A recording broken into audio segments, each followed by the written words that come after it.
CM ಸಿದ್ದರಾಮಯ್ಯನವರು ದೆಹಲಿ ಪ್ರವಾಸವನ್ನ ಕೈಗೊಂಡಿದ್ದಾರೆ. ಸದ್ಯ 3 ದಿನಗಳ ದೆಹಲಿ ಪ್ರವಾಸಕ್ಕೆ ಸಂಬಂಧಪಟ್ಟಂತೆ ಹಲವಾರು ಬೆಳವಣಿಗೆಗಳು ಕೂಡ ದೆಹಲಿ ಮಟ್ಟದಲ್ಲಿ ಆಗಲಿಕ್ಕಿದೆ. ಒಂದು ಕಡೆ ರಾಜ್ಯ ಕಾಂಗ್ರೆಸ್ ಪಾಳ್ಯದಲ್ಲಿ ಈಗ ಆಗ್ತಾ ಇರುವಂತಹ ಬೆಳವಣಿಗೆಗಳು, ಮತ್ತೊಂದು ಕಡೆ ರಾಜ್ಯಕ್ಕೆ ಬರಬೇಕಾಗಿರುವ ತೆರಿಗೆ ವಿಚಾರ. ಈ ಎರಡೂ ವಿಚಾರಗಳಿಗೆ ಸಂಬಂಧಪಟ್ಟಂತೆ ಒಂದು ಕಡೆ ತಮ್ಮದೇ ಪಕ್ಷದ ವರಿಷ್ಠರ ಜೊತೆಗೆ ಚರ್ಚೆ, ಮತ್ತೊಂದು ಕಡೆ ಈ ಸಚಿವೆ ನಿರ್ಮಲಾ ಸೀತಾರಾಮನ್ ಅವರನ್ನ ಕೂಡ ಭೇಟಿ ಮಾಡಲಿಕ್ಕಿದ್ದಾರೆ. ಇವತ್ತು ಸಂಜೆ ವರಿಷ್ಠರನ್ನ ಭೇಟಿ ಆಗಲಿದ್ದಾರೆ ಸಿದ್ದರಾಮಯ್ಯ.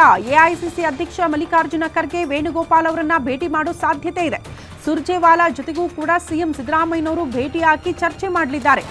ರಾಜ್ಯ ರಾಜಕೀಯ ಬೆಳವಣಿಗೆಗಳ ಬಗ್ಗೆ ಚರ್ಚೆ ಮಾಡೋ ಸಾಧ್ಯತೆ ಇದೆ ಅನ್ನೋದರ ಡೀಟೇಲ್ಸ್.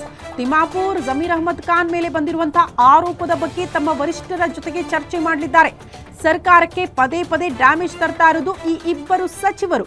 ಆ ಇಬ್ಬರು ಸಚಿವರ ವಿರುದ್ಧ ಯಾವ ರೀತಿ ಕ್ರಮ ತೆಗೆದುಕೊಳ್ಳಬೇಕು, ಈ ಮುಜುಗರದಿಂದ ಪಕ್ಷ ಹೇಗೆ ಬಚಾವಾಗಬೇಕು, ಈ ಎಲ್ಲಾ ವಿಚಾರಕ್ಕೆ ಸಂಬಂಧಪಟ್ಟಂತೆ ವರಿಷ್ಠರನ್ನ ಭೇಟಿಯಾಗಿ ಚರ್ಚೆ ಮಾಡ್ತಾರೆ ಸಿಎಂ ಸಿದ್ದರಾಮಯ್ಯ.